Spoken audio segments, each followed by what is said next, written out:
What's happening, ladies and gentlemen? It is your host of The Fig Show, the charismatic fignatic who's ecstatic to unbox them toys, the world heavyweight champion of a wrestling figure collecting, baby. It's your boy, Caleb Crocker, and today, ladies and gentlemen, we are unboxing AEW Unrivaled Series 6, Jake Hagar. So without further ado, let's do what we do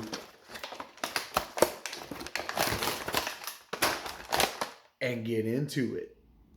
All right, ladies and gentlemen, here he is, Jake Hagar, up close and in person outside of his plastic prison. And we're going to start at the same place I start with every figure, the accessories. Now up first, Hagar comes with two pair of interchangeable hands.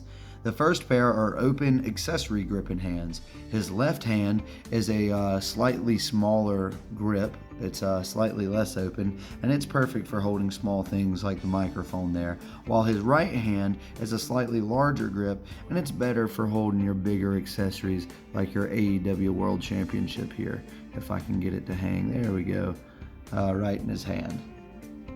Now, Mr. Hagar's second pair of hands will not be utilized for holding accessories, no ma'am, no sir. They will be utilized for violence, as they are a pair of closed dukes for when the shit gets real.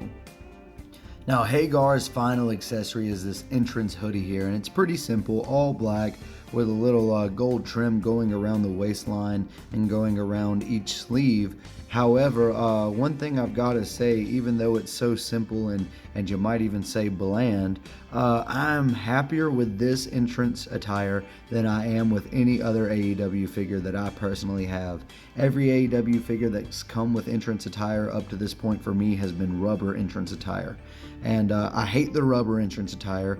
You cannot pose with it. You cannot do anything with it. If you look at this, Hagar has full range of motion here. He can put his hands right behind his head, however you want to do it. And not only that, ladies and gentlemen, the rubber pieces are just, you just have to fight with them to get them off. But these cloth pieces, they come right off. Whoops, little plastic in there still from the box protecting the figure, but the cloth just slides right off. I had to fight with SCU's entrance gear for like 2 minutes straight, but Hagar's little cloth jacket just right off in 2 seconds. Now that we've talked about the accessories, ladies and gentlemen, I would typically either jump into the attire or the head scan, but I've got to go ahead and talk about the figure because it's just absolutely killing me. So one thing that totally sucks, I don't know if you can see it down there as much, but I know you can see it there. There are a few places where the cloth entrance jacket right there just stained the heck out of this figure.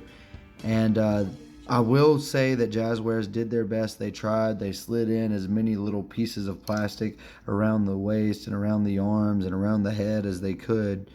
But it was still not enough because it seems like anywhere that wasn't covered with plastic got a little bit of a stain left on it. So I'm upset about that. But not only that, ladies and gentlemen, if you know me, you'll know I'm a big fan of double jointed elbows, double jointed anything, and I love that Jazzwares does double jointed elbows and knees. However, the little elbow piece in between the forearm and the bicep tricep, that little elbow piece feels so flimsy and feels much more akin to, I don't know, a little piece of rubber than it does a piece of plastic. Now, I don't know if that's good or bad. Maybe because it's rubbery it won't break, but maybe it's not supposed to be rubbery. Maybe it's just really flimsy plastic and maybe it will break. I really have no idea, but you know what? The knee joints, they're better because they're thicker, but it's not much better as far as they still feel pretty flimsy. Alright, ladies and gentlemen, now that I have my complaints out of the way, it's time to check out that head scan. And as I've said with all AEW figures, I like the head scan. It looks like Hagar. I can tell it's Hagar. So in that sense, I do like it. But in another sense, it just seems plasticky and weird.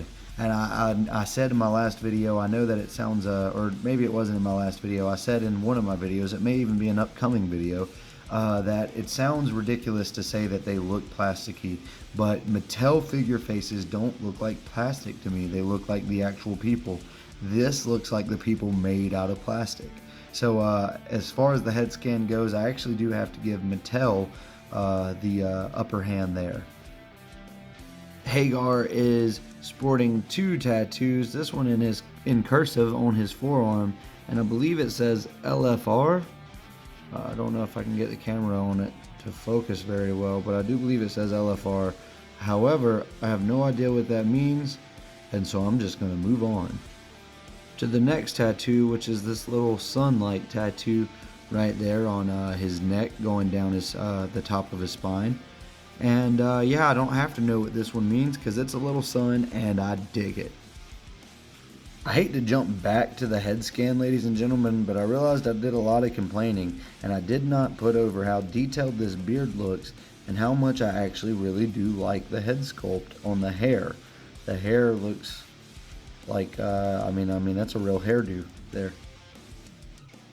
Last and debatably least, ladies and gentlemen, it's time to check out his gear. And you know what? It's pretty simple. Black and gold, as have all my AEW figures have actually been black and gold or black and yellow so far, because those are the AEW colors. But black and gold, it's got some sort of a tribal design around the waist. Now the gold switches colors to like a greenish gold here, and that's unique and different. I like Hagar's boots. They're the old school short little wrestling style boots, and they're mostly black, but they've got a fair amount of detail that you can see even though it's all black. I like the little strap on top, and they've also got a fair amount of that real greenish gold on there, so I think that looks pretty decent indeed.